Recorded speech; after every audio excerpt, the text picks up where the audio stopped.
Jadi dalam kitab-kitab tafsir itu kurang lebih surga di zaman Nabi Adam itu ahwalnya beda dengan surga yang bakal kita tempati nanti. Amin. Nah, kalau surganya Nabi Adam sama Siti Hawa itu belum mati, Siti Hawa sama Nabi Adam udah masuk surga. Tetapi kalau kita mati dulu baru masuk surga. Ini yang pertama. Kedua, buah khuldi itu sebutan daripada buah ataupun pohon yang Allah Ta'ala larang Nabi Adam untuk mendekatinya. Karena dalam Al-Quran tuh wala taqraba hadhihi syajarata fatakuna minal zalimin. Akan dijelasin begitu. Artinya apa? Tapi perlu kita ketahui, yang salah di sini sebetulnya bukan Nabi Adam. Tetapi tahu nggak yang menggoda Nabi Adam? Kenapa Nabi Adam bisa makan buah khuldi? Siti Hawa. Yang digoda Siti apa? Siapa yang menggoda Siti Hawa? Syaitan. Jadi otak ke setan itu. Kan setan memang penduduk surga. Setan itu dulu emang penduduk surga awal-awalnya. Makanya kita sebut pertamanya udah lewat. Setan itu emang dulu tidak ada tempat di surga kecuali tempat itu pernah disujudin sama setan. Saking pacunya setan ini. Pacu. Nah, tetapi karena nggak mau sujud pada Nabi Adam, makanya ditendang sama Allah Ta'ala. Makanya kalau kita kalau kita lihat-lihat ya, kalau kita mikir-mikir gitu, coba bayangin Nabi Adam tuh ngerjain dosa salah satu ditendang oleh Allah Ta'ala, turunin dari surga. Setan gak mau sujud satu dosa salahnya tendang sama si Allah Ta'ala. Bita jeluk salah itu masih dah ada emangan ya Allah Ta'ala. Oh lu tuh mikir-mikir kan artinya coba kita pikir-pikir begitu. Oh ini tangan apa?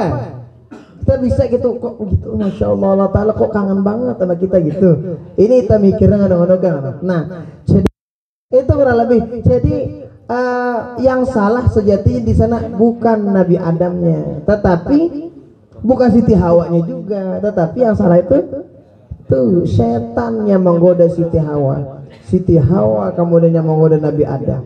Nah makanya ya pertama kok balen salah santai itu si setan itu. Nah kemudian kok ada yang bilang tuh katanya laki-laki yang ponara apa namanya jakun namanya apa ya itu tadi apa bahasa santai banyak oak tuh.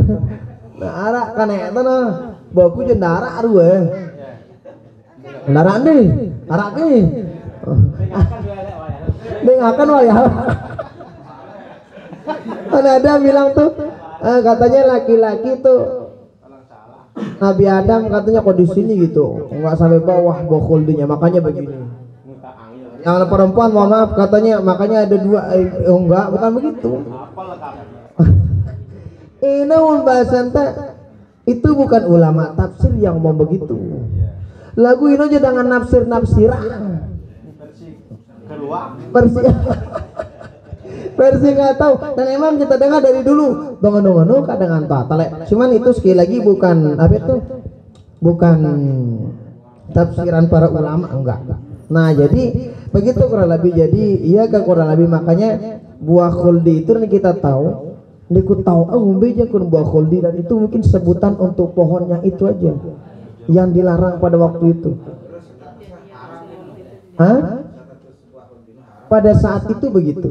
Pada saat zaman Nabi, tapi ingat sekali lagi yang menjadi poinnya adalah surga Nabi Adam sama surga yang kita itu ya lain. Kalau kita mah udah meninggal dunia baru itu.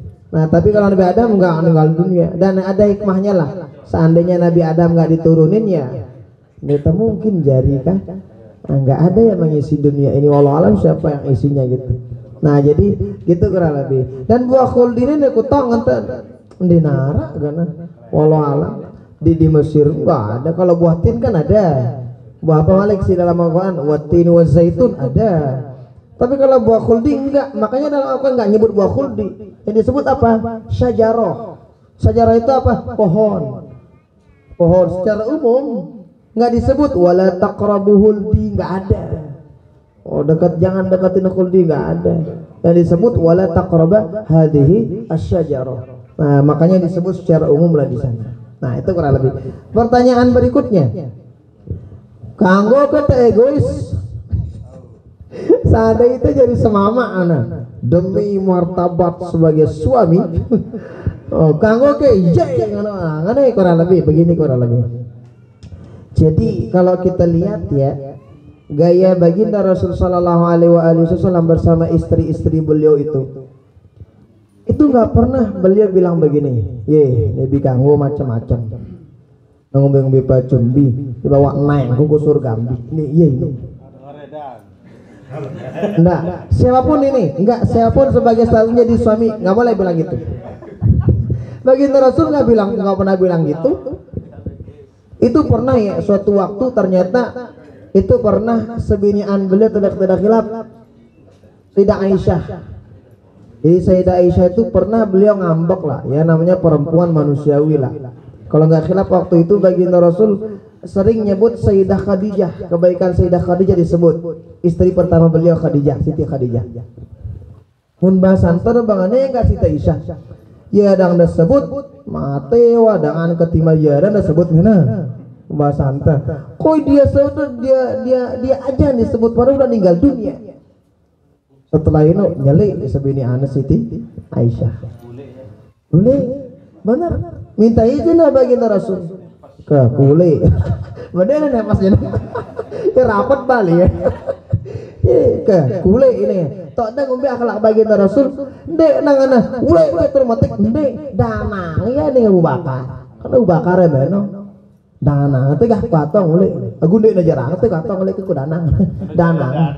Setelah itu dilaporkan apa yang dikeluhkan kepada bapaknya. Bapaknya ngelapor kepada baginda Rasul.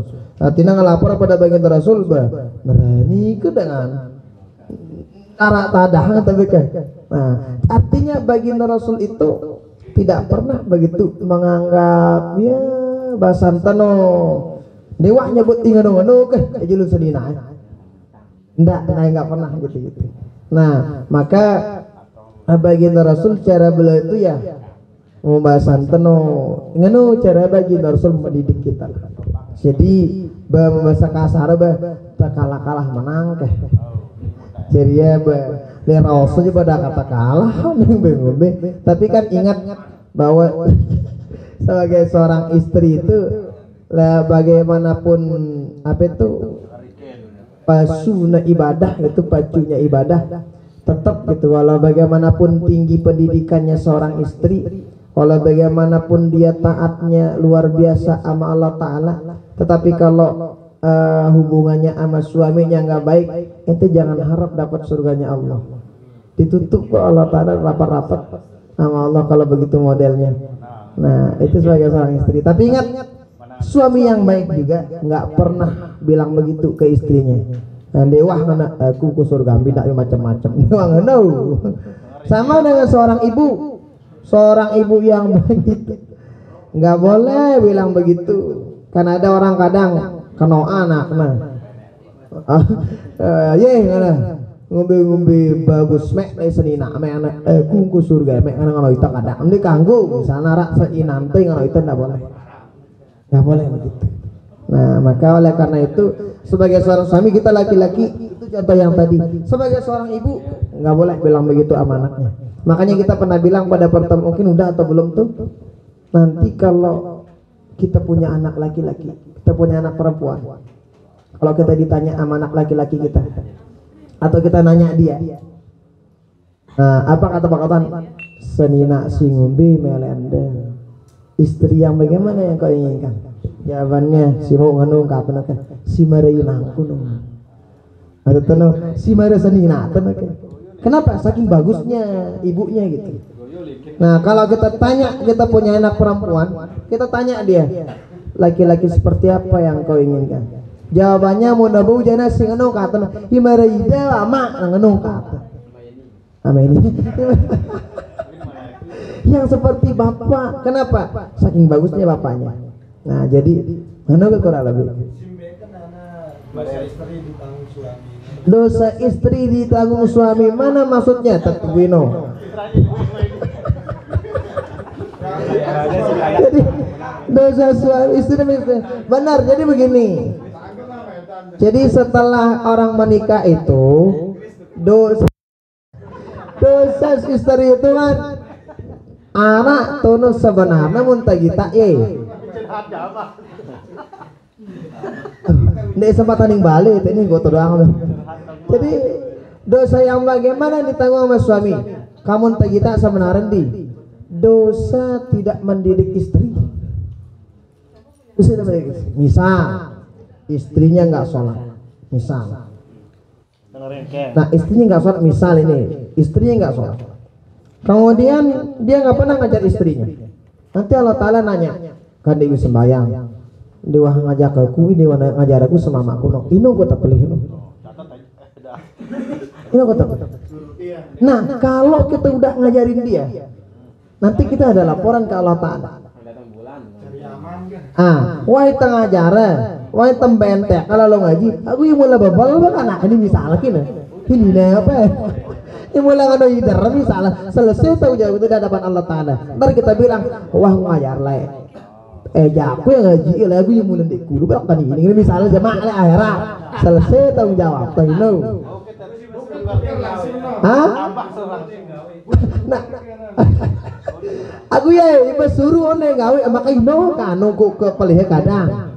Makanya begini.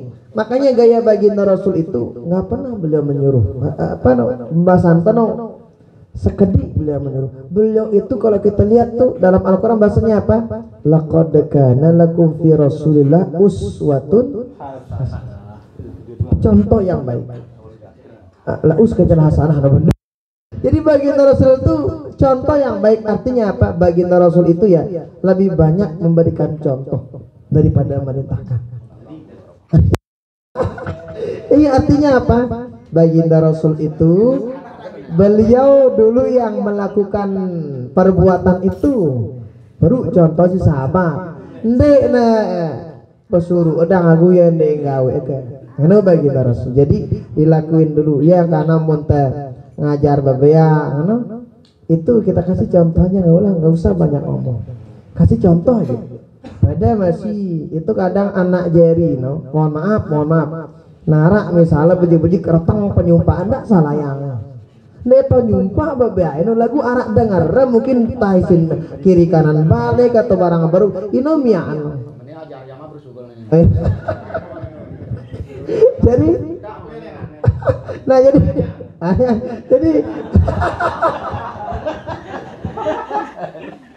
menurut anak bau tapi bohong tahu ya pe. Si anu jalan-jalan aja kan nggak apa-apa lah. Tapi kalau sampai yang jelek-jelek begitu, anak itu begitu. Jadi kasih dia contoh aja. Nggak perlu banyak omong. Anda tulang aja kan dah. Biarin aja kita pe. Oke. Kita juga nggak ya ke si bagus-bagus. Nah begitu kurang lebih. Jadi memang ego itu emang kadang-kadang kita keluarkan, kadang-kadang dia tulang ini gulang ke. Ego ini kan maksudnya amuna tepat kota segulang aja deh kena yang aku mau dia tepat jana paling lagi ini berarti. Nah jadi itu kalau lebih. Nah berikutnya pertanyaan Pak Adrian tadi terakhir itu bagaimana kira-kira aplikasi tauhid dalam kehidupan kita sehari-hari. Pertama orang tuh kalau udah yakinnya imannya tepat dan mantap kuat sama Allah Ta'ala satu, mohon maaf dinerani gitu macam-macam lah, maksudnya ngerjain yang tidak itu nggak berani. Kenapa? Karena kita ini selalu ada dalam penjagaan dan ada selalu masantano arak tetap kan kita itu ke apa tegawi kan dia tahu sih dengan malaikat tuh dewa tindu. Nah itu salah satu gampang-gampangnya lah. Kita pengen macam-macam diterani, kenapa? Ada yang kita takutin Allah Subhanahu Wa Taala. Takkan itu kita akan. Tetapi zat Allah Subhanahu Wa Taala, bahkan Allah punya malaikat. Malaikat itu yang nggak pernah tidur untuk ngecek dan nyatat dan semuanya. Nah kedua, orang tuh kalau udah yakinnya bagus sama Allah Taala, maka insya Allah selalu berhusnuzon kepada Allah Taala. apa yang datangnya dari Allah selalu merasa tenang dalam selalu itakah apa tadi apa dalam kehidupan kita. Kenapa? Seperti yang tadi, semua itu datangnya dari Allah. Kemudian kalau yang datangnya dari Allah nggak mungkin salah tiba alamatnya, dan kalau datangnya dari Allah tuh pasti baik untuk kita, sekalipun dalam kacamata zahir kita nggak baik lah. Nah kemudian orang tuh kalau imannya kuat, insya Allah baju yang nggak pokoknya si bilang jeluka. Seperti yang tadi kan, bahwa dosa salah tebega lagu masih kangen itu Allah Ta'ala. Dan derajat orang kalau udah ngerjain amal soleh karena syukur ya lain daripada karena ngarepin pahala. Mona karena syukur jana kalau kita ngelakuin ibadah no dinara idapta silalah. Kenapa? Karena arah bahasa kasar itu berterima kasih. Saya berterima kasih no jumati na lebih lengani no tersadik dengan nyari tebepel. Karena si syukur ta, karena si berterima kasih telik dengan no. Nah maka begitu juga kalau orang udah derajat penghambaannya kepada Allah Ta'ala bab syukur atas gitu, itu udah nggak ngitung banyak rakaat lagi, enggak, tetapi yang dihitung kira-kira apa yang Allah demenin pada hari ini yang kita lakuin. Nah jadi lainan kan lakukan adeng-adeng kan. Nah jadi begitu kurang lebih orang kalau udah tauhidnya mantap tuh begitu. Dait dinerani sigan nyala-nyala dengan ndak berani. Kenapa? Karena yang dicela itu tuh sering kita sebut kalau mencela orang atau mencela makanan. Ini tahu jawab makanan ini. Tapi yang bakalan marah siapa? Yang ngebikin makanan ini. Ndek mei ini kan. Nah, lalu ndek tahu jawab makanan no. Cuman yang cuman yang bakalan marah itu siapa? Yang ngebikin ini yang tersinggung. Kendara. Oh, ilallah. Sila. Dia sampai tuh. Nah, jadi begitu juga kalau mungkin ada orang pernah hina orang lain, ya. Yang dihina mungkin nggak ngejawab, ataupun dia nggak tahu, tetapi ingat itu yang bakalan marah itu yang ngebikin makhluk itu. Nah, kano kita ganggu saling hina dan sebagainya. Nah, jadi begitu kurang lebih. Insya Allah kita lanjutkan pada Anggi. Ya wah ini kan was setengah sholat sana. Insyaallah kita lanjutkan pada pertemuan berikutnya. Tinggal berapa kali? 2, 3 ya. Oke, tinggal 3 kali pertemuan kita di sini insyaallah bersama teman-teman KKP. Berikutnya nanti kita atur lagi kan. Oke, terima kasih banyak. Nanti kita udah. Ayo pada istighfar. Astagfirullah. Biar ya salawat. Mana satu? Langsung. Aduh, yang kembali. Oh iya. Cek dia. Oh iya, LC. Ya, Ustaz Fatbi. Ya. Ustaz Ahmad Ustaz. Ini Randi. Dok Awaludin. Yang penting ini langsung.